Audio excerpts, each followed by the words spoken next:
Hello, welcome back everyone to Popcorn. The private lives of the four founders of this school remain a mystery. We often wonder what kind of people Gryffindor, Hufflepuff, Ravenclaw and Slytherin truly were, what their personalities were like, and what secrets lay behind the greatness of these four wizards. That's why today we're bringing you a special episode, a video that fully tells the life story of all four of them. Fair warning, this is going to be an extremely long and satisfying video. Get your popcorn and water ready, and let's start with the first wizard, the father of the house most kids dream of, Gryffindor. According to Professor Binns in the second school year 1992, and the Sorting Hat's introduction in Harry's fourth year 1994, Hogwarts was founded over 1,000 years ago. This means all four founders lived around the 10th century to the early or mid-11th century. Godric Gryffindor was born in Godric's Hollow, a small village in the west of England, known as a moorland. Godric's Hollow was named after this talented man, in honor of his dedication to the wizarding world. Gryffindor was an excellent duelist. He's described as a tall, muscular man with wavy red hair, like a lion's mane and green eyes. He highly valued courage, determination, chivalry and strength of heart, considering these the most important qualities in a witch or wizard. Therefore, the most defining characteristic of students in Gryffindor House is bravery. If we delve deeper into Godric Gryffindor's name, it's not hard to realize that J.K. Rowling once again played with words, not only with his name but also with the Gryffindor house crest. Gryffindor suggests the griffin, a creature with the body of a lion and the head and wings of an eagle. This is also similar to a French word meaning made of gold. Connecting this to the traits of Gryffindor students, it's easy to see why the house emblem is a magnificent lion with the two main colors of red and gold. Red symbolizes the lion's courage, and gold represents the eagle's head and wings. Gryffindor was one of the prominent wizards who fought against discrimination toward Muggle-borns. He supported accepting Muggle-born witches and wizards into Hogwarts, which was completely opposite to Salazar Slytherin's view. Perhaps before reading Order of the Phoenix, Book 5, no one could have imagined that two people who seemed so unrelated, even antagonistic, were actually old, close friends. However, their friendship ended shortly after the founding of Hogwarts due to Slytherin's differing views on accepting Muggle-born students compared to the other three founders. Although both Slytherin and Gryffindor tried to persuade the other, neither succeeded. Many fierce arguments erupted, and the sad result was Slytherin's departure and the end of their friendship.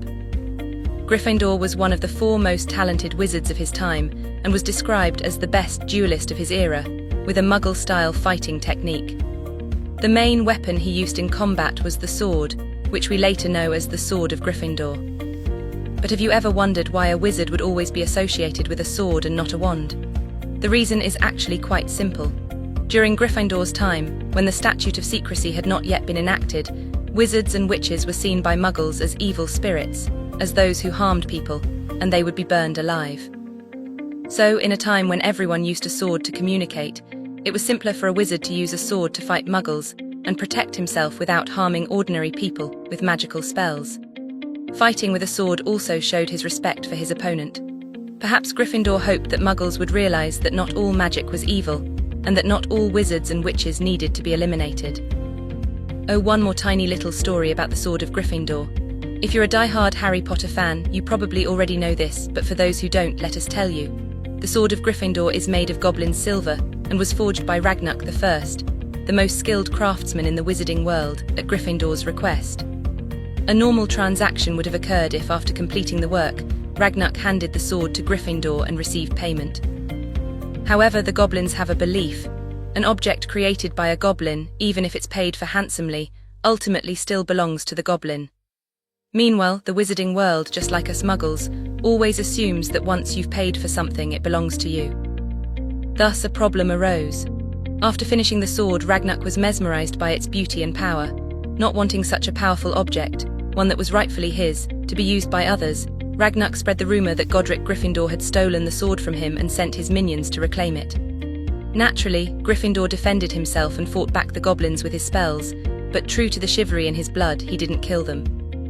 Instead, he enchanted them, forcing them to return and tell Ragnar that if he still intended to steal the sword, Gryffindor would use that very sword to punish him and all the goblins. The old goblin was terrified by the threat and had to accept that Gryffindor would possess the sword, but he remained bitter until his death. This is the origin of the false rumor still circulating in the goblin community to this day, claiming the great Gryffindor was a thief.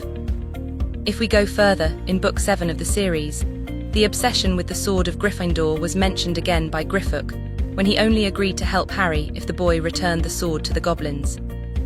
Going back to the sword of Gryffindor, we don't need to elaborate on the power and abilities of Silver. You all probably know that Silver has the ability to absorb other powers, especially dark magic. But a sword made by goblins must be special, right? The ability of the sword of Gryffindor is not just to absorb power, but to transform the power it absorbs into its own strength, making it one of the most powerful weapons of Gryffindor House. This is why Harry was able to kill the basilisk, Dumbledore could destroy Marvolo's ring, and Ron could destroy Slytherin's locket with this sword. Besides the sword, Gryffindor also owned another magical item, a wizard's hat. This hat was later enchanted with intelligence by the four founders of Hogwarts, so that it could choose the most outstanding students who best fit the criteria of each house after their deaths, becoming the sorting hat we know. For those who don't know, the idea of using the sorting hat to select students for each house came from Gryffindor himself, a man of large and brave stature who seemed only to possess strength. However, in Book 5 of the series, in its new song, the sorting hat said that initially, when the school was first founded, the four founders shared the common goal of teaching and training the best witches and wizards. But over time, the standards of Ravenclaw, Slytherin, and Gryffindor became higher. They created their own criteria for students in their houses. This caused the relationship between the houses to gradually fracture and lose its initial goodwill. According to the sorting hat, dividing students based on house standards was a mistake. No one knows exactly when Gryffindor died or why he died. However, his death left a huge question about his true heir. Unlike the other three founders, no details in the films or books ever mention Godric Gryffindor's heir. Therefore, this has been one of the most controversial topics in our fandom for years. For a long time, people assumed Harry Potter was Gryffindor's heir for two main reasons. The first reason is that the Potter family also lived in Godric's Hollow, Gryffindor's homeland. However, this reason is not entirely convincing because other families also lived in Godric's Hollow, such as Ignotus Peverell, Bathilda Bagshot, the Dumbledore family, the Abbott family, and so on. So anyone could potentially be Gryffindor's heir. There's a theory that is almost universally accepted. Harry Potter is the heir of Ignotus Peverell, the third brother in the tale of the three brothers, because the Potter family possesses the invisibility cloak, passed down through generations. However, there is no evidence that Ignotus Peverell was actually Gryffindor's heir, so it's very difficult to assert that Harry is Gryffindor's heir. The second, less convincing reason is based on Harry being able to draw the sword of Gryffindor from the sorting hat, similar to how Tom Riddle could control the basilisk. However, this argument is also flawed because the sword of Gryffindor can only be drawn by the hand of the worthy, and Dumbledore, Ron, and Neville were all able to pull it out too. In a 2005 interview, J.K. Rowling also denied that Harry was Godric Gryffindor's heir. Another name put forward as a candidate for Gryffindor's heir is the Weasley family, with a very simple reason: their signature red hair. As we mentioned above, Godric Gryffindor had wavy red hair, so perhaps this theory isn't wrong after all. The most important thing is that, to this day, J.K. Rowling still hasn't mentioned Gryffindor's wife or heir, so this issue remains unresolved. However, there is another theory supported by quite a few people. Gryffindor was a man who championed bravery. He carried the heart of a knight. Therefore, anyone who possesses courage is worthy of becoming his heir, and those heirs will be recognized by the sword of Gryffindor, that includes Harry, Ron, Neville, and Dumbledore. Putting aside the question of Godric Gryffindor's heir for a moment, have you ever wondered how a group of wizards, a pair as contrasting as fire and water, along with a person who was both intelligent and arrogant, aloof from all debates, could possibly get along and found Hogwarts together? The answer is because they always had one kind, hardworking and fair person, always ready to act as the glue binding the other three personalities together. That person is Hufflepuff. Let's continue to learn about the owner of the Yellow and Black House. Helga Hufflepuff was born in a large valley in Wales around the 10th century. Like Godric Gryffindor, Rowena Ravenclaw and Salazar Slytherin, she was one of the greatest witches of the Middle Ages. Among the four founders, Helga Hufflepuff was the only one who didn't set any standards for selecting students for her house. All honest, kind, loyal and hardworking children, and even those not accepted into the other three houses, would be welcomed by Helga Hufflepuff. That kindness and fairness partly define Helga Hufflepuff's character. She is described as a plump, benevolent woman with red hair and blue eyes, always associated with a brown or yellow dress and a constant smile on her face.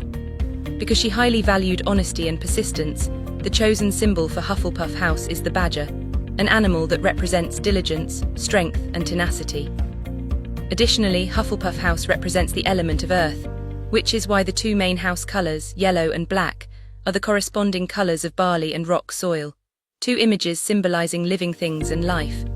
Perhaps that's why the Hufflepuff common room is always full of sunlight and warmth. Rowling described the Hufflepuff common room in her notes as follows. A rough, earthen passage inside the barrel leads up a slight incline until a cosy, circular room with a low ceiling is revealed, not unlike a badger set. The room is decorated in bright yellow and black, like a bee, with round doors and tables made of wood and polished to the colour of honey, leading to the boys' and girls' dormitories. The presence of many colourful plants and flowers makes the atmosphere of the Hufflepuff common room even brighter. Many people believe that Hufflepuff students are not as outstanding as those in other houses because they lack sufficient courage, ambition, or intelligence.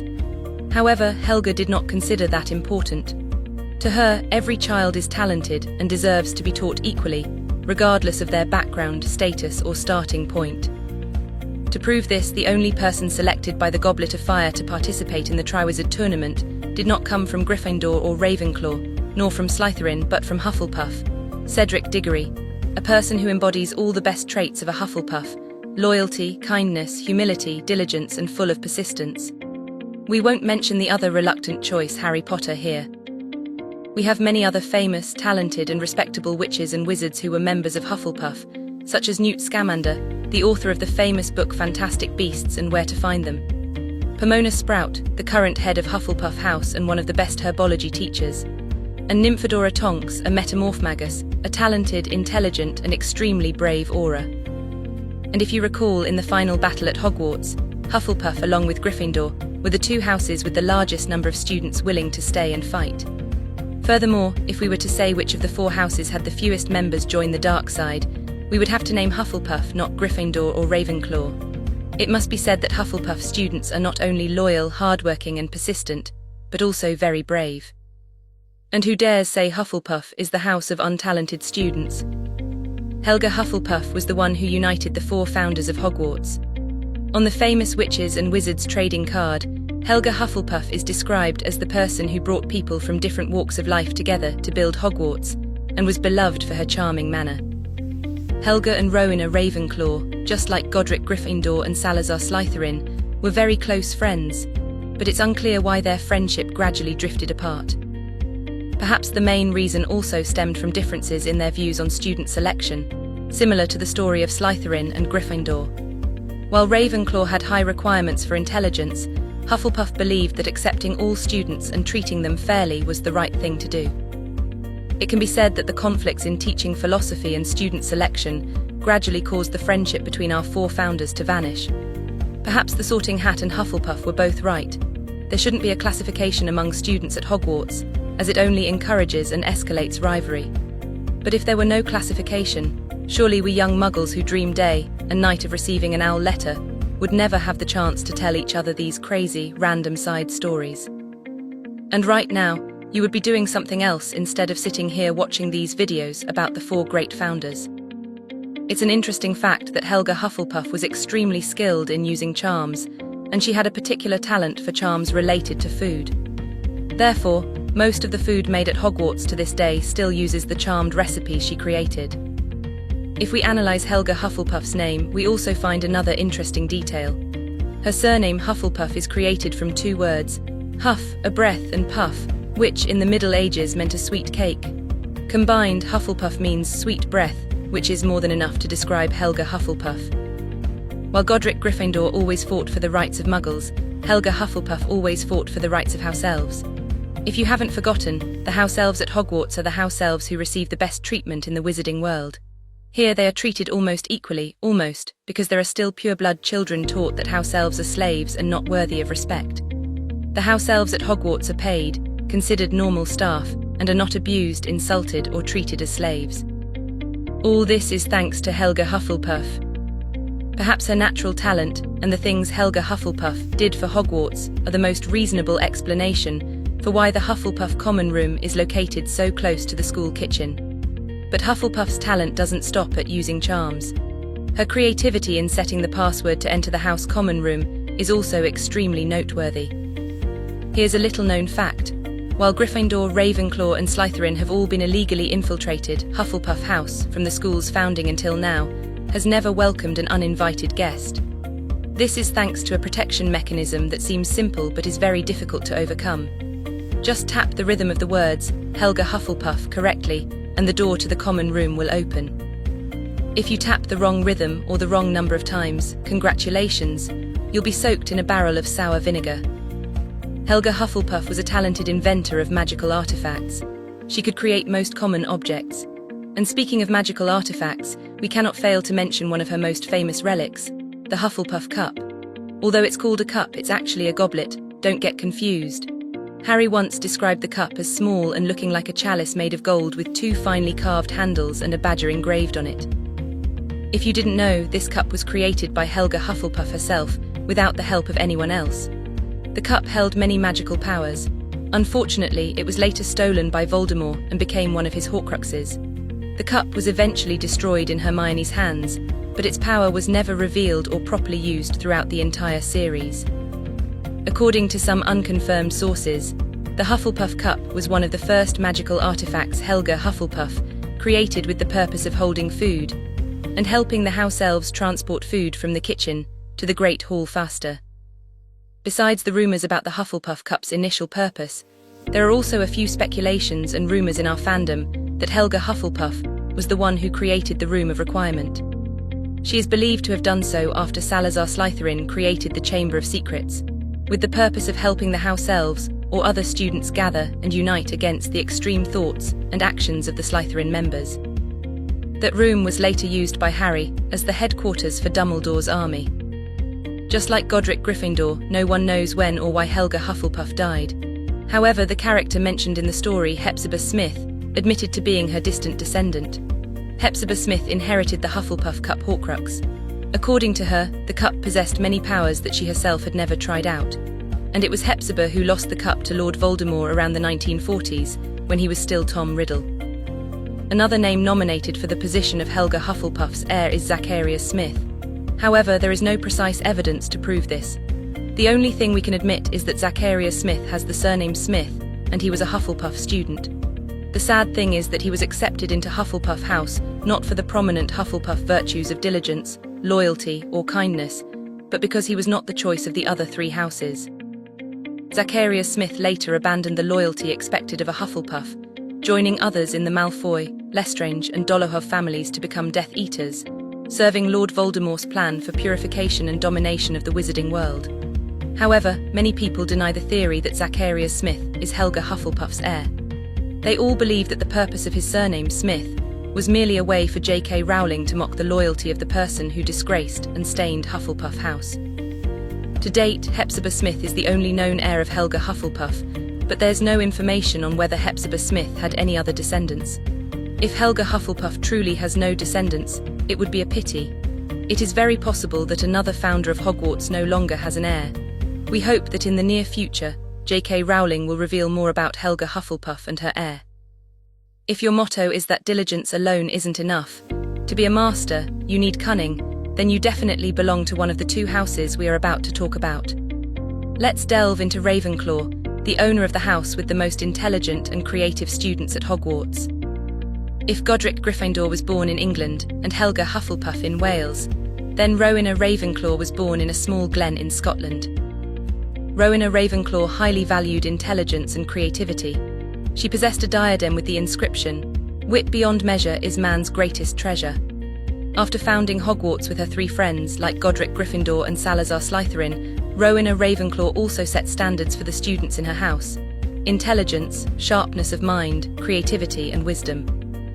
The symbol of Ravenclaw House is an eagle with the 2 main colours of blue and bronze. Blue represents the deep sky, where the eagles, symbolised by the bronze colour, soar high, freely demonstrating their wit and talent. Unfortunately, in the films, these 2 colours were changed to blue and grey, and the house mascot was changed to a raven. Contemporary wizards considered Rowena Ravenclaw to be a beautiful person, but also somewhat strict and formidable. If you look at the preserved images in the Wizarding World, her statue in the Ravenclaw Tower, and the one at Xenophilius Lovegood's house, you can see that Ravenclaw was also a simple person. She had long black hair, black eyes, and was quite tall. A beautiful, intelligent woman who was also a talented witch would naturally be extremely haughty.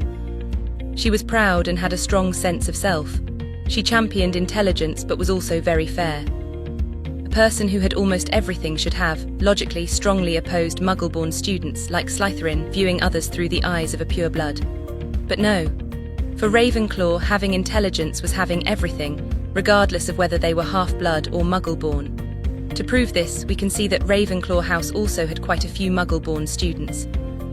According to many rumours, Rowena Ravenclaw herself chose the location and named the school Hogwarts after dreaming of a warthog leading her to a cliff by a lake.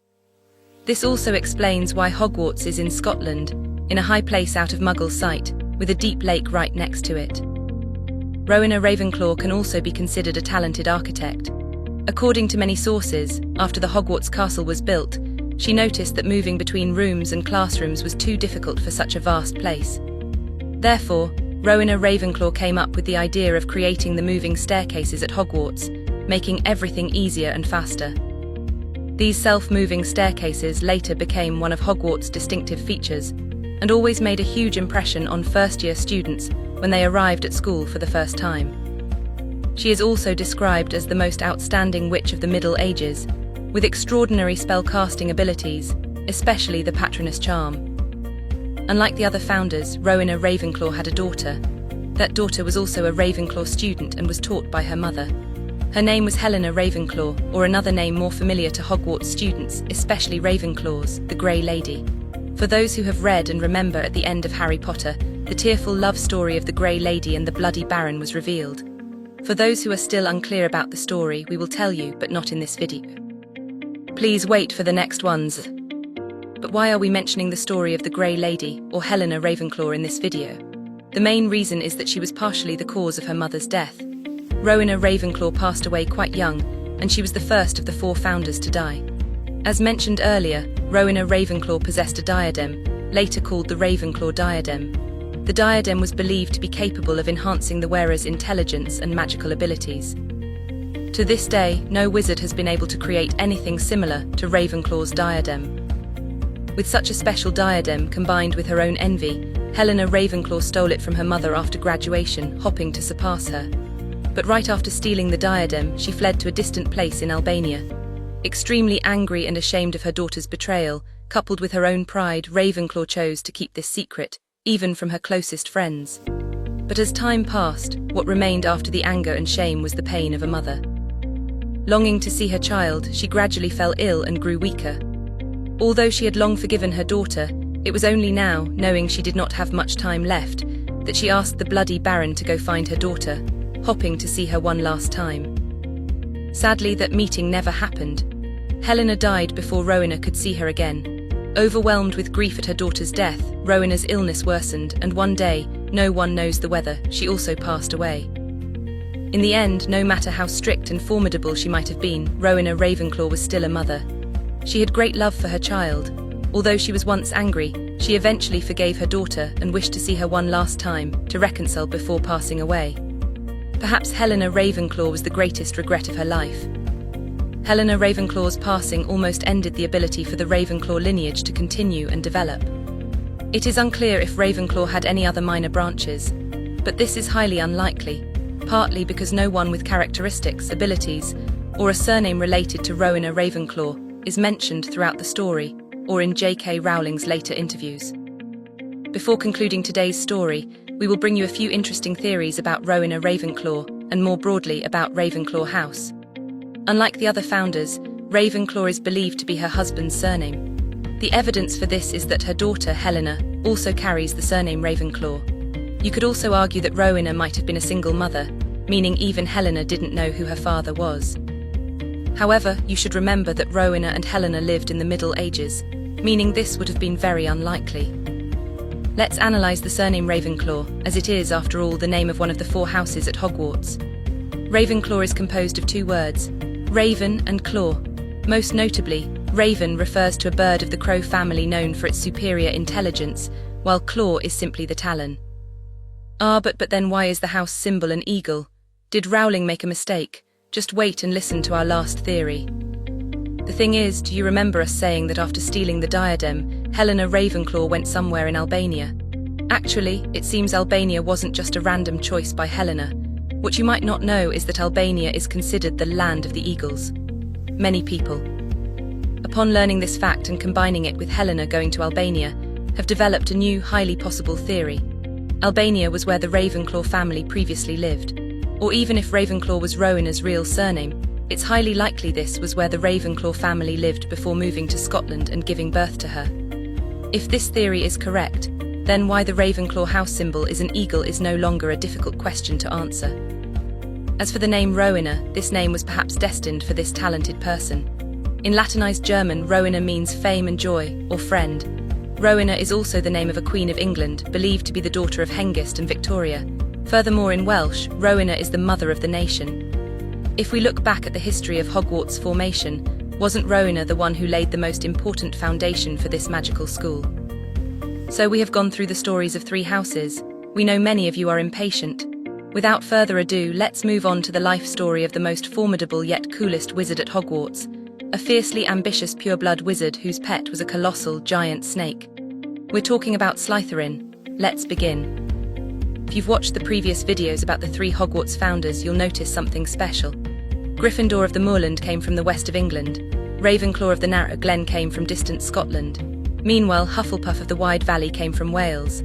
And surely most of you guessed that Salazar Slytherin of the East-West was born in Northern Ireland, the remaining part of the United Kingdom, right? We initially thought so too, but the reality is far different from what we thought. Salazar Slytherin was indeed a pure-blood wizard from the marshlands. The problem is, there are no significant marshlands in Northern Ireland. Thus, according to the anecdotal information we've gathered, Slytherin almost certainly came from the east of England, the area with the most marshlands. While it's unclear exactly which specific region in the East Slytherin came from, it could be Norfolk, Lincolnshire, Cambridgeshire, or somewhere nearby. The common thread is that this marshland area is the preferred habitat of snakes. The images on the famous wizard's cards and the chocolate frog cards suggest Slytherin had grey hair and eyes. In Chamber of Secrets, Book 2, when Harry fights the basilisk, you surely remember the image of a statue of an old, monkey-like man with a long, thin beard that nearly touched the bottom of the large pool in the chamber, right? And that man is none other than the one who created the Chamber of Secrets, Salazar Slytherin. It must be admitted that among the four founders, Slytherin is mentioned more frequently, and thus more stories about him are known. From this, we can partly guess the personality of this founder. He was cunning, ambitious, extremely authoritative, yet somewhat stubborn. In stark contrast to his three friends, Salazar Slytherin particularly valued those with pure blood and great ambition. To Slytherin, a secure Hogwarts was the only way to keep the wizarding world away from the curious eyes of muggles, and that could only happen if the young witches and wizards here were all pure blood. However, that strict viewpoint did not receive support from the other three. After a long period of debate and persuasion where no one would change their mind, what had to happen eventually did. A major dispute occurred between Slytherin and Gryffindor. According to the Sorting Hat, it's possible the two even had a fierce duel. The outcome of that duel is unknown, but what is known is that Slytherin left Hogwarts immediately afterward and never returned. The reason Slytherin always held such a strong stance on pureblood status is that he himself was a pureblood wizard. If you've ever researched the wizarding world, you'd know that families carrying pure blood, or colloquially, the aristocracy of the wizarding world, mostly value pureblood status highly. They almost never accept anyone involved even slightly with the Muggle world. The cause of this discrimination, besides the pureblood wizards always thinking their blood was too precious and somewhat superior to those with no magical ability, also includes the misconceptions and extremely harsh customs of the Muggle world towards wizards during the Middle Ages.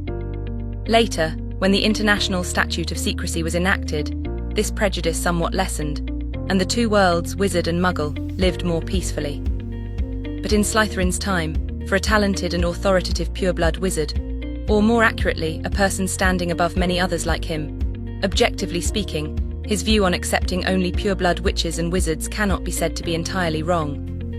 Slytherin's ultimate goal, like the other three founders, was to train talented, magically knowledgeable, loyal wizards capable of protecting the wizarding world. If Gryffindor believed the bravest people were the right choice, Ravenclaw thought intelligence was everything and could solve any problem, and Hufflepuff said everyone had the same starting point and potential. Then Slytherin declared that the Muggles' betrayal would occur one day. So why not only accept pure-blood children from the start?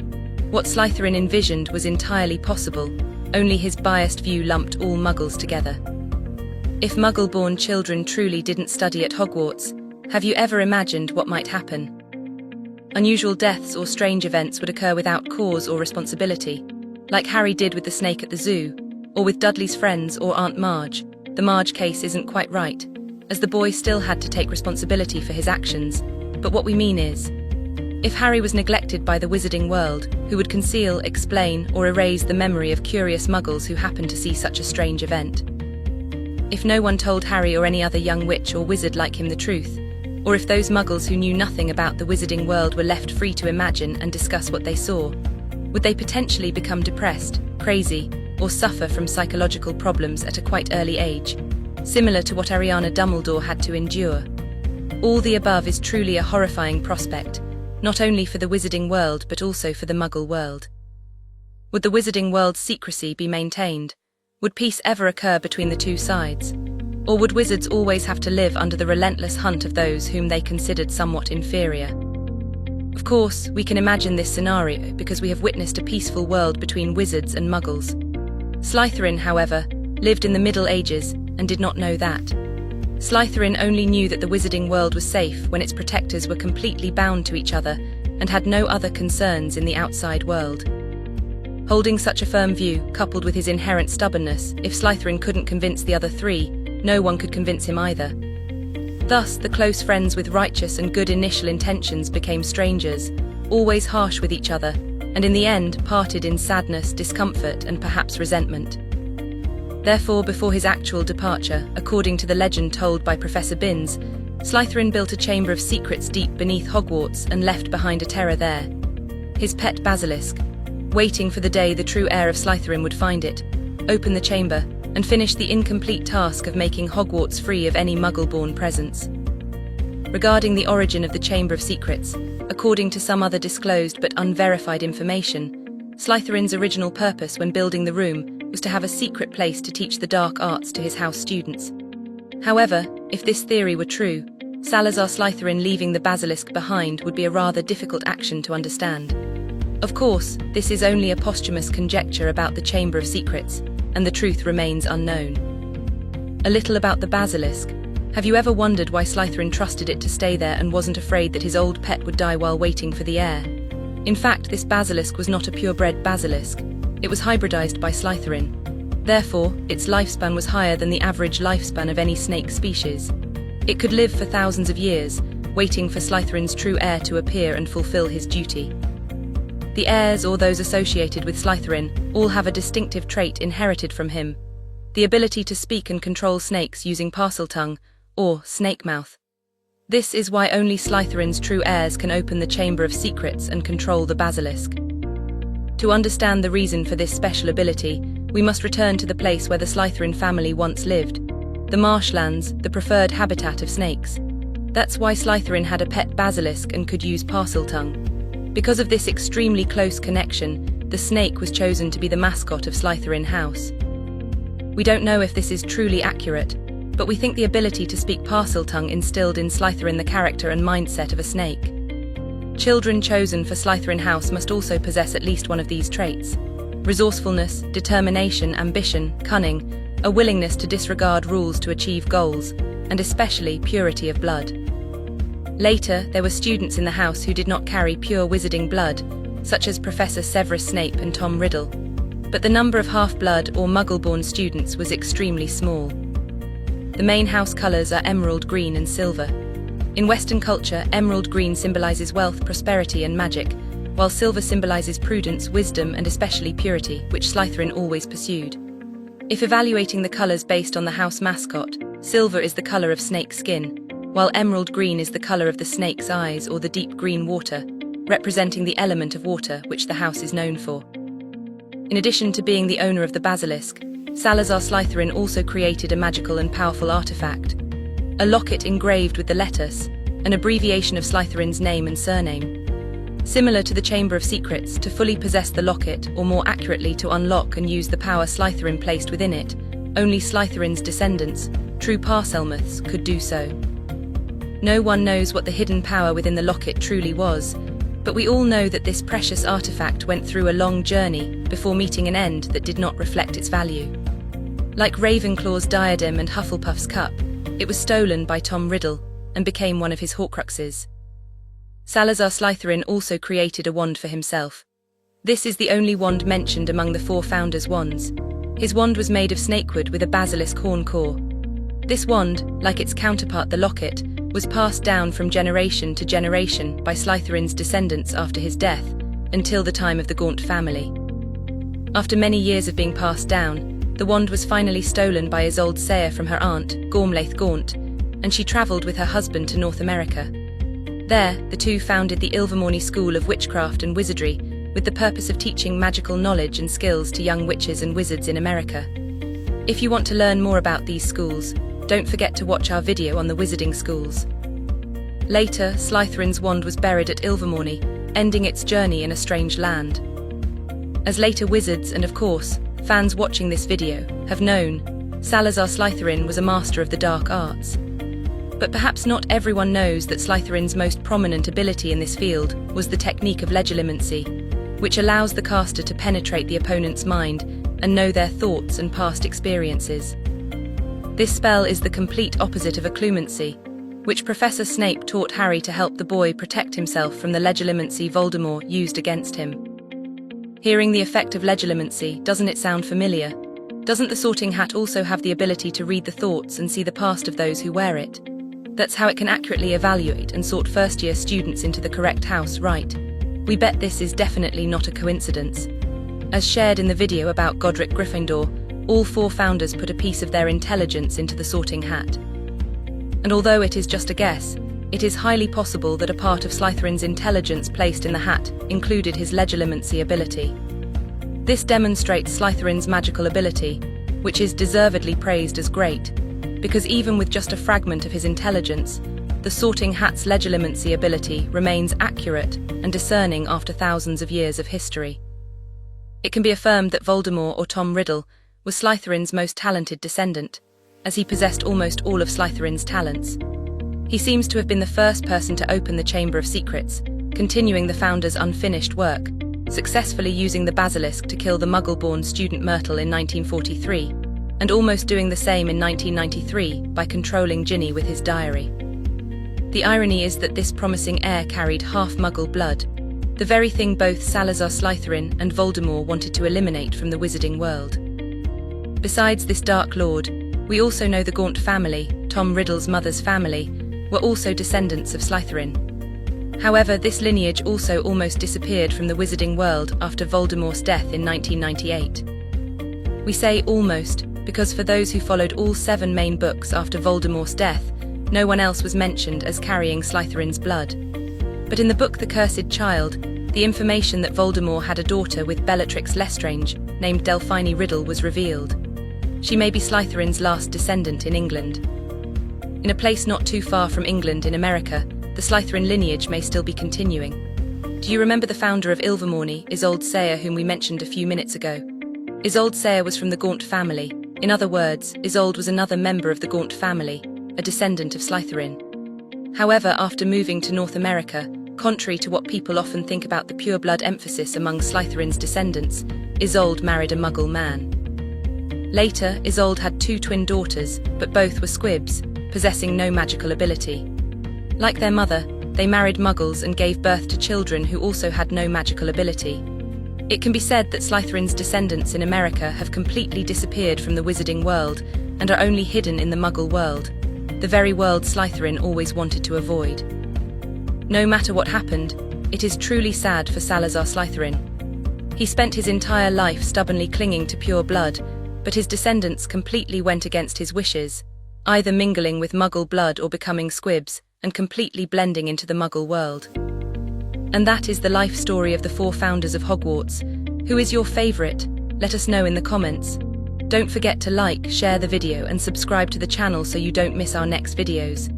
And now, goodbye and see you again.